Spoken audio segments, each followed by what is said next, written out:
Ayan guys, wait daddy. Kakabili lang namin ng bigas. How much 1 kg, daddy? It's 1 kg 36 rupees. Isang kilo po. Rice. Ito yung ano bang tawag dito? Yung ibang klaseng bigas, yung tin siya. Ano siya? 36, 1 kg. So, how many kg? 28, right? 28 kilo po ito. Ito po yung kinabubuhay namin dito sa India. Yung bumibili kami ng bigas pag may nagdadala dito sa amin. Ayan, ito naman ay neem tree. Neem po siya. Nilalagyan po namin siya para hindi siya masira o bokbokin. Ganito po ang pag-ano namin. Ayan po, inilalagay na po ng asawa ko para anak no, makakaragad. Ito po yung kinabubuhay namin dito sa India. Bumibili po kami ng bigas galing sa labas, yung mga nag-aani. Binibenta po sa amin ng mura. Tapos pag marami na po yung bigas namin, ibinibenta naman namin ng kung ito ay 36, kung ito ay 36 ang pagkakabili namin, how much we will sell this in the factory? How much? Hindi namin ibibenta to kasi masarap daw tong bigas. Samba rice to, samba rice do sabi ng asawa ko. Pagkain namin to. Meron kaming bigas, eto. Mga bigas rin to. Ibinibenta rin po namin to, galing to din to sa mga tao na nagbibenta po sa amin. Pag dumami na po mga 5 sako, dinadala na po namin sa factory. Po nito ay bigas din po hanggang dito. Hanggang dito po siya. Tingnan nyo naman po. Bigas din po yan ang laman. Yun po ang mga kinabubuhay namin dito sa India. Yan bigas din po, kalat-kalat po yung bigas namin kasi hindi sila pwedeng sama-samahin. Yung bigas namin na binibenta, hindi po pwede sama-samahin. Kapag may dumadating na bago, itinatabi po namin sa ibang lagayan kasi para hindi po ito siya bukbukin at di siya masira. Sa mga nagtatanong po, bakit wala po kaming trabaho ng asawa ko? Kasi yung asawa ko, minamanage na lang niya dito yung hanap buhay ng father-in-law ko na nagbebenta ng yung maliit na tindahan, gasolina, gasoline, kung ano pa pong nakalagay sa tindahan. Tsaka, may mga paupahan po kami ito. Itong malalaking kaldero, ito po. Malalaki po yan.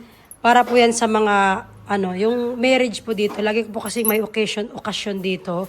Inupahan po nila, ang bawat isa po niyan ay 50, isang araw. So, pag kinuha po nila yan, halimbawa, 1, 2, 3, ay 1, 2, 3, 4. Bali, 4 po yan. Ang isang araw po is 50. So, 4 siya. By 400 po. Kapag po naman umabot ng 3 araw, so ayun, ganun po yung 4 times 50, ay 4 times 400. Yun, malaki po. Tsaka, yung kwarto rin po ng anak ko, na hindi pa namin naayos, meron din pong bigas doon. Tsaka sa kwarto po ni mother-in-law, meron din pong bigas doon. Tsaka yung nagsasabi din po bakit makalat po laging bahay namin. Kasi po, at saka itong box, puno po to ng mga gamit. Lahat po ng box namin is puno po ng gamit. Gamit po namin. Ito, gamit namin. Ito naman po is pang winter. Malaki po ang box na to. Pang winter po yan. Ayan. At saka din ito pong mga blanket. Ito tawag dito mga ibinibigay po yan sa rent. Mga 50 din po ang isa. Marami po kami niyan. Po kami ng gasol. How much is the gasol? 1,010 rupees po ang isa niyan. At saka kinabubuhay namin dito, yan puro bigas po. Bumibili po kami ng bigas at ibinebenta naman namin. Ayan, puro bigas po yan. Kaya po, kahit wala po kaming trabaho, doon po kami umaasa sa mga upa. Itong side na to, dito po, napakita ko na po yun sa aking mga video. Sa aking ibang videos, po doon, gold shop po yan. Matagal na po siyang nagre-rent, pero siguro mabot na lang 6 months, parang gano'n.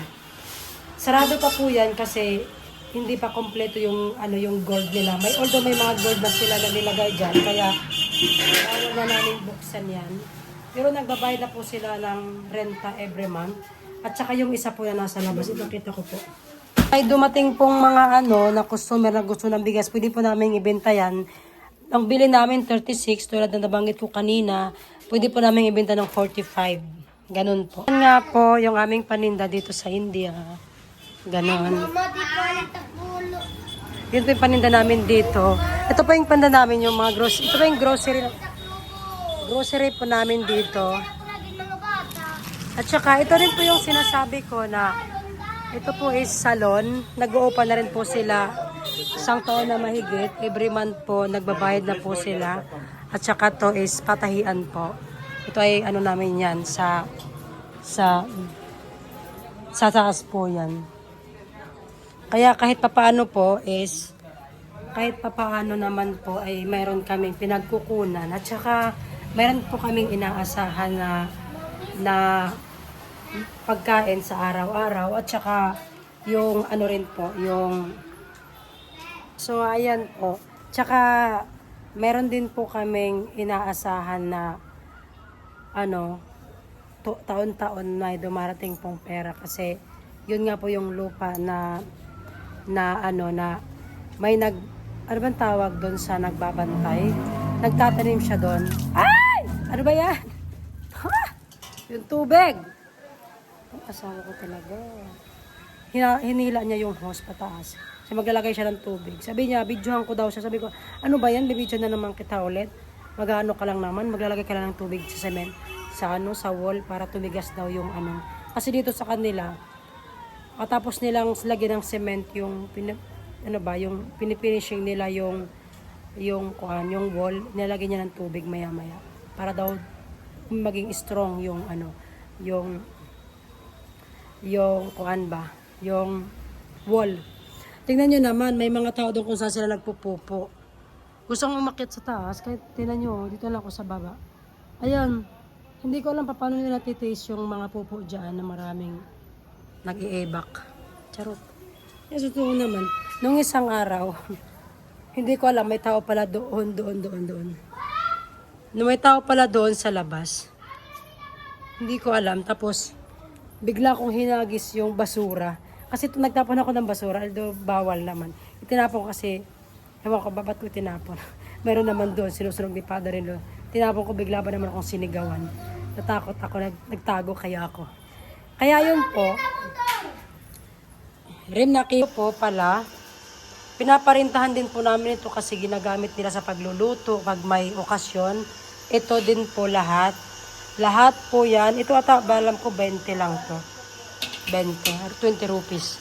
Lahat ito lahat. Kaya bawal kong galawin yan, magagalit ang ating mahal na Reyna. Ito, lahat po yan ay pinabigay po sa rent. Yung kaldero po ditong malaki, ginagamit po yan para sa rent.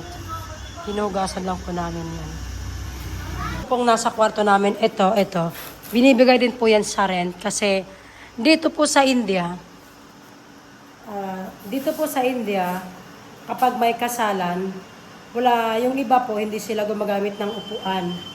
Yung iba, sinasapinan po nila yung ng ganon yung nirerentahan po nila. Sinasapinan po nila ng ganon. Tapos, may kunti lang yung nakaupo sa silya. Karamihan po dito sa village is sa baba po nakaupo kasi mga pagkain. Ganun po. Kaya kailangan din po nila yan. Lahat po ng gamit dito sa amin nasa rent po. Binibigay po namin sa renta. At saka meron pa kayo papakita na pinaparentahan po namin. Kahit po yung ito, pinaparent po din namin kasi naghihiram din po sila kasi kailangan po nila kasi dito sa India pag pag may kasalan, madami po silang gamit na kailangan. Tsaka marami po silang pinapakain na tao. Minsan 200, 300. Ganun po dito sa India. Hindi pa katulad sa Pilipinas yung mga kilala lang na pamilyang iniimbitahan. Dito po sa India, kahit sino po, basta kilala ka, kahit di ka mag-anak,